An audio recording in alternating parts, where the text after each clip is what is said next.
Muy buenas tardes. Permítanme nuevamente hablarles sobre temas controversiales, difíciles de tratar, pero que tenemos que hablarlos. Tenemos que decir lo que pensamos. Creo que todos estos aspectos son o coadyuvan mejor a la formación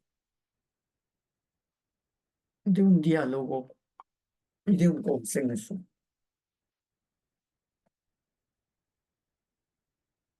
Ante los acontecimientos presentes hoy día, que nos crean tanta incertidumbre, me gustaría tratar dos temas. Primero, el poder dominante paralelo a nuestro estado de neoesclavitud.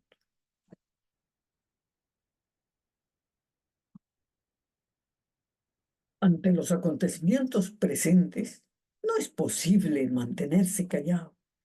No basta desenmascarar el modelo de dominación que hoy se nos presenta como lo que es una dictadura acorazada a nivel internacional y nacional. La misma que emerge desnuda y omnipotente dentro y fuera de nuestras fronteras,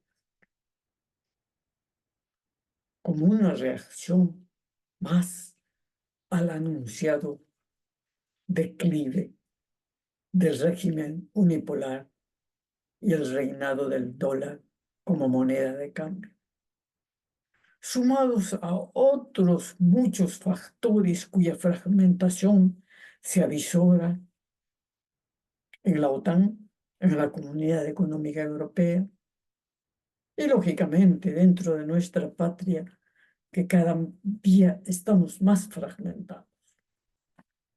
Vamos a hablar, pues, de aspectos difíciles que los toco de la manera más sencilla, fundamentalmente con la idea de compartir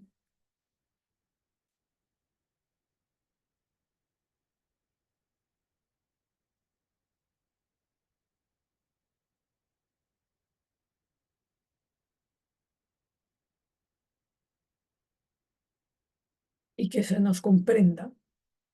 Vamos a hablar del poder dominante y nuestra dictadura.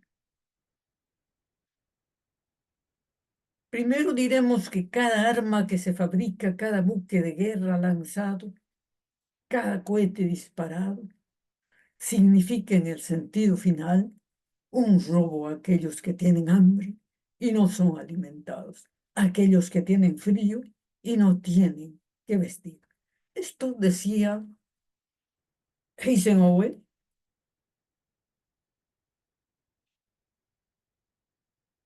un líder bastante conocido por nosotros, un líder que hoy representa la economía occidental.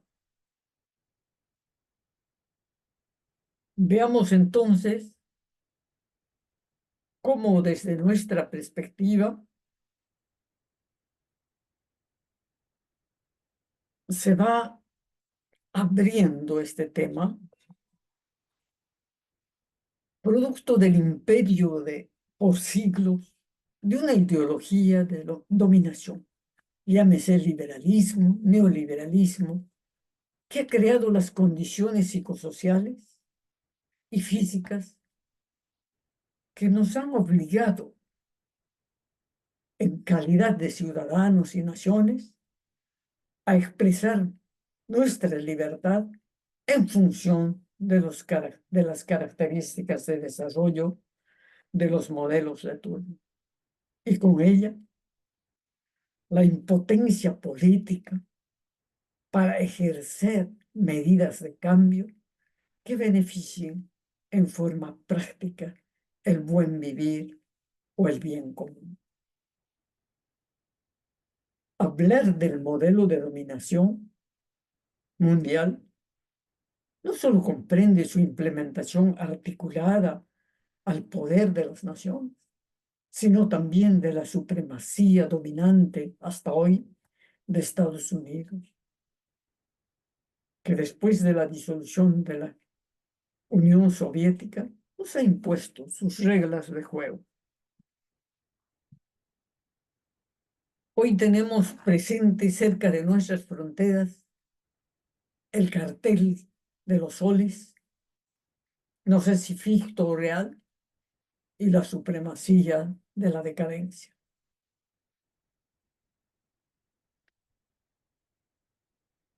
Estados Unidos ha ejercido por más de 8 décadas el poder hegemónico total. En este tiempo nos ha mostrado su poderío en centenares de invasiones militares. Es así que Estados Unidos, el país que pretende invadir Venezuela, sob pretexto de combatir el tráfico de drogas, tiene esta historia. En este mapa del mundo, ustedes podrán diferenciar que todo lo que está señalado en rojo son países donde de una u otra manera ha intervenido Estados Unidos. Es así como ha puesto en marcha un promedio de 400 intervenciones militares. Desde su independencia en 1776, la mitad de estas se han llevado a cabo entre 1950 y el 2019, es decir, después de la Primera Guerra Mundial, y 25% de ellas se ha llevado desde 1950 hasta el 2019. Unas con el pretexto de cambiar el régimen político, otras sobre pretexto de resguardar la democracia.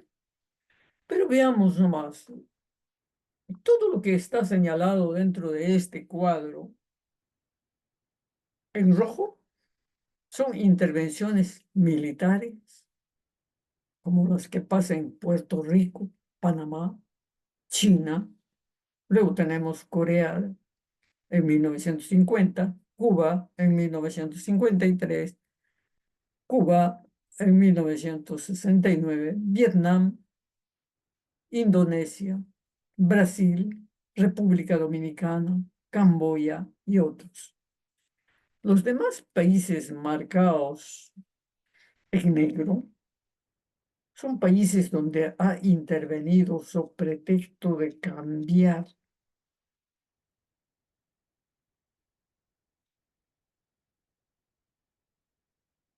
sobre pretexto de cambiar o resguardar la democracia.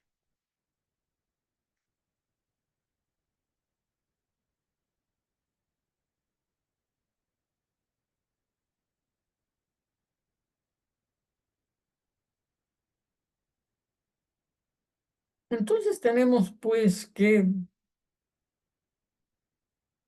el segundo cuadro igualmente tenemos Líbano, tenemos Granada, Irán, Irak, Panamá, Kuwait, Irak, Somalia, Haití, Bosnia, Afganistán, Irak, Somalia, Libia, Yemen, Siria, Palestina. Y tenemos otras como Venezuela. Creo que dentro de esto también está el Perú, mm, en las que se trata de resguardar una democracia al estilo netamente americano.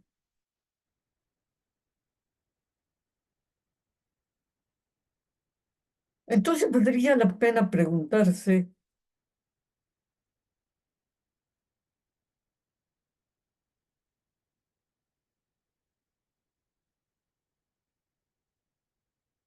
cómo es que enviando tropas y asesores con esa misma excusa a Perú, a Bolivia, a Ecuador y Colombia, hoy que siente su poder hegemónico está en crisis, implementa un globo de ensayo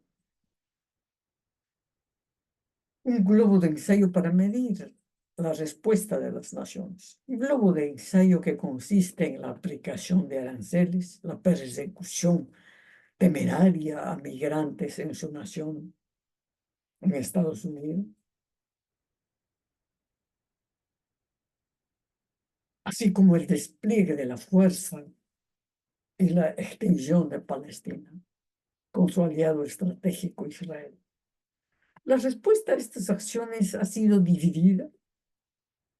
Sin embargo, ha sido un punto de partida que consolida la presencia de un mundo multipolar que se alza en el horizonte, especialmente ahora después de los acuerdos de la cumbre de Shanghái.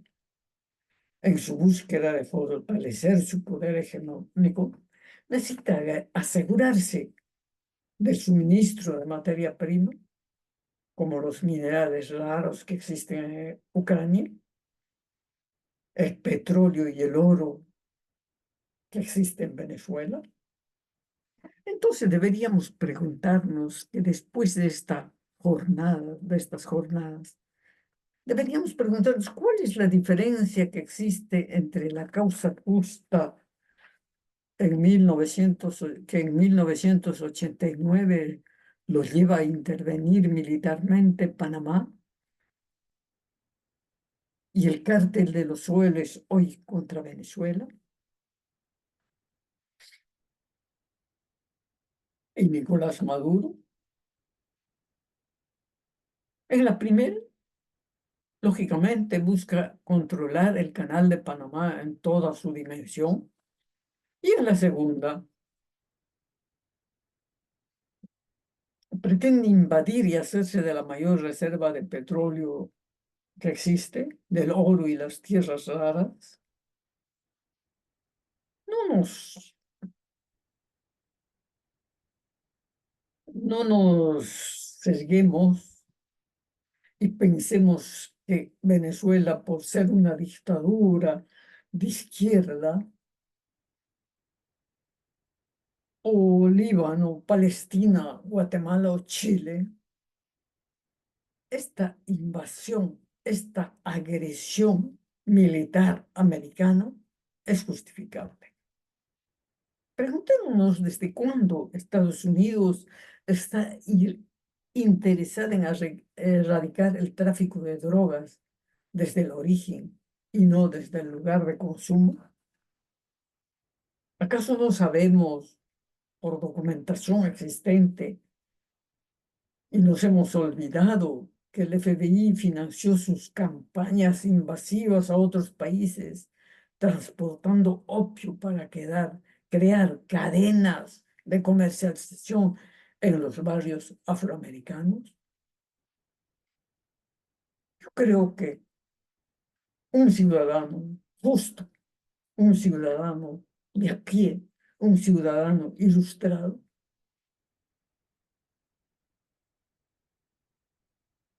no puede, no debe seguir bajo las consignas de la doctrina Monroe, y mucho menos nuestros países.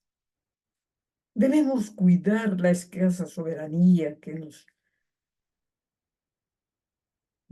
nos queda. Debemos defenderla y unir las voces y pueblos que rechazan la intervención militar americana en Venezuela. Cualquiera que sea el régimen político de turno, deben ser los propios venezolanos los que luchen y están llamados a resolver el problema, cualquiera que sea su origen. Y he aquí que encontramos a Capriles, opositor nato del régimen de Maduro, que sostiene que ninguna fuerza extranjera debe invadir Venezuela. Del mismo modo, los peruanos debemos resolver nuestros problemas entre peruanos. Trump busca imponerse en las decisiones del mundo por la fuerza para hacer de nuevo grande a Estados Unidos. y en su extravío considera que condenar a la muerte a millones de personas de Palestina e intervenir de forma interesada en la guerra de Ucrania es el rol que le compete. Sin embargo, dejando de lado esto, hemos sentido, lo palpamos, lo sentimos, los líderes de Europa y los líderes de la Comunidad Económica Europea lamentan las víctimas de la guerra ruso-ucraniana, especialmente la de los niños, de una manera tan singular que nos hace pensar que para ellos solo valen esas vidas. Han sido cómplices silenciosos de la masacre de Palestina y la muerte por hambre de cientos de niños y familias enteras. Es tal vez que tienen en mente las palabras de Alan García que decía que hay ciudadanos de segunda clase. Bien, dejemos estos temas que para nosotros son controversiales y son tangenciales, pero que nos duelen en el alma, y tomemos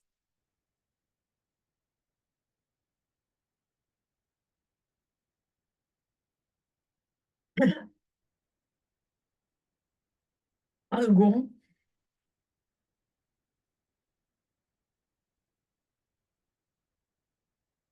que nos deje de conducir a la democracia al estilo americano y hagamos una radiografía de los efectos de la dictadura emergente que vivimos en nuestra patria, la que nos ofrece instrumentalizar las medidas y leyes que interpreta y aplica en función de los intereses de las mafias enquistadas en el poder, resolviendo el rompecabezas peruano con las piezas falsas del régimen necropolítico que tenemos.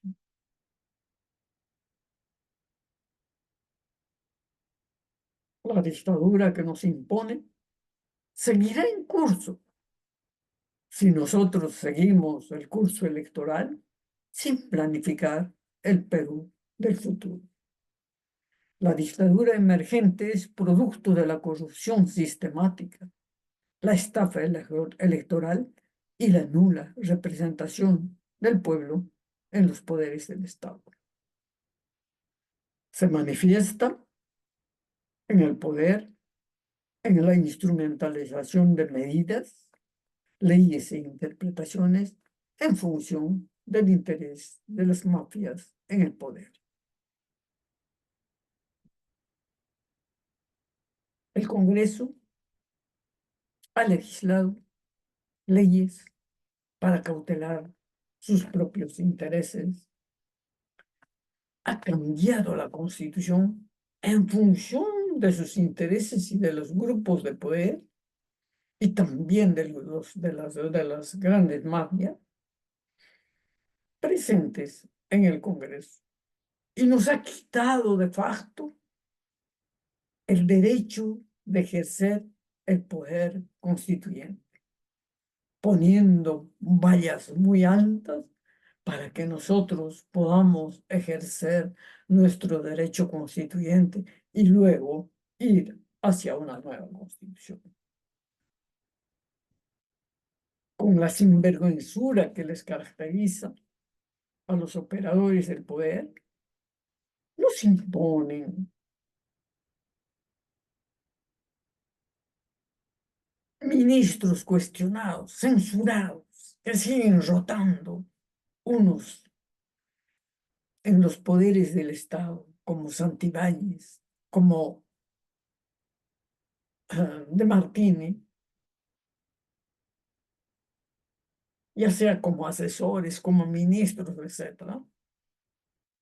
Y para mayor afrenta,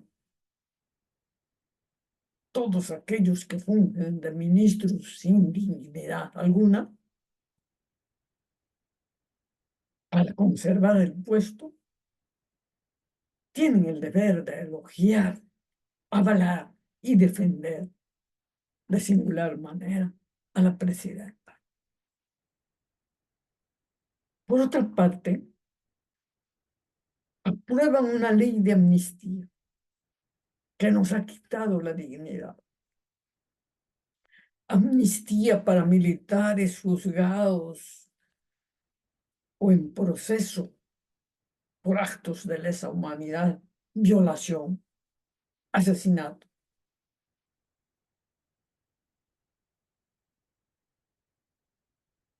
Dándonos a entender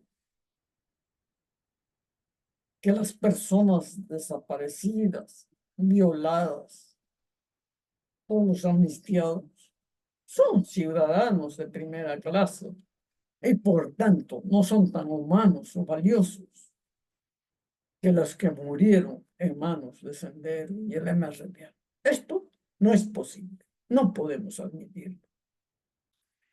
Y para eso, lógicamente, usan sus sicarios políticos en el legislativo, que no solo sirven para proponer la amnistía disfuncional, dispar, sino también para cuestionar la libertad de interpretar a los jueces en cuanto se refiere a leyes y obligarlos a que ellos no tengan ninguna diserción cognitiva sobre interpretar, por ejemplo, el control difuso. Un poco más, les dictan la sentencia y les dicen que o no aprobar, como pasa con el juez Carguancho en este momento.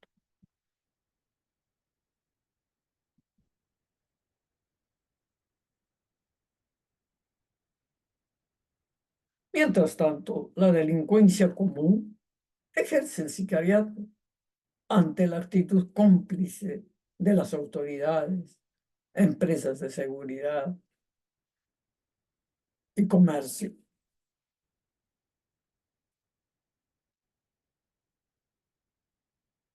De una manera audaz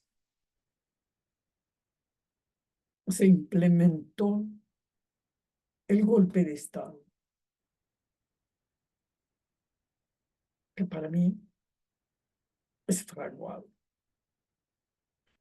para juzgar y escarmentar a líderes de las clases populares, independientemente de si fueron eficientes o no, independientemente de cualquier otra cosa.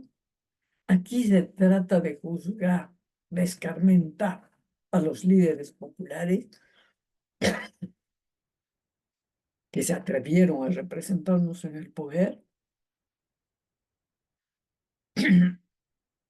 y los lanzan a juicios que realmente no tienen ni pies ni cabeza. Esto mientras festinan recursos en campañas electorales, paseos internacionales, etc. Y esto realmente es una afrenta a la ciudadanía.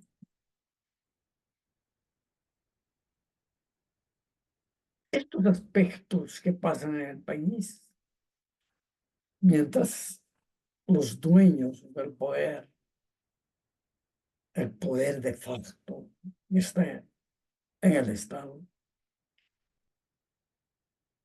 nosotros nos damos cuenta definitivamente que durante estos años se nos ha adiestrado, se nos ha creado las condiciones para que se cumplan lo dicho por Octavio Paz. Las masas humanas más peligrosas son aquellas en cuyas venas ha sido inyectado el veneno del miedo al cambio. Este miedo se manifiesta también en el rechazo a sistemas sociales, políticos y económicos diferentes, como Venezuela y otros. Preguntémonos entonces cómo es que los peruanos, que ni siquiera podemos manifestarnos en las plazas públicas, que no tenemos servicios de salud oportunos, con un 35% de población que sufre de hambre, mientras se compra autos de lujo para la policía. ¿Cómo es que vamos a afrontar esta etapa en la que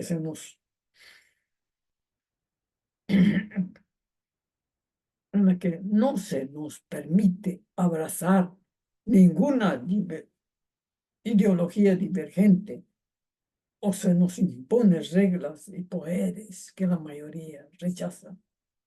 ¿Cómo es que vamos a afrontar este proceso electoral dentro de una dictadura que se nos impone? Seguirá su curso si nosotros continuamos eligiendo gobernantes con las mismas reglas electorales. Creo que a nivel nacional y también a nivel de Latinoamérica debemos unirnos para luchar juntos por un cambio consciente, por un cambio que nos permita ejercer y crear las condiciones del bien común. Y me despido con la palabra o con la frase que es harto conocida por nosotros. Si no luchamos juntos, nos matarán por separados. Muchas gracias por haberme escuchado, por haberme tolerado durante este tiempo. Mil gracias por vuestra comprensión. Muy buenas tardes.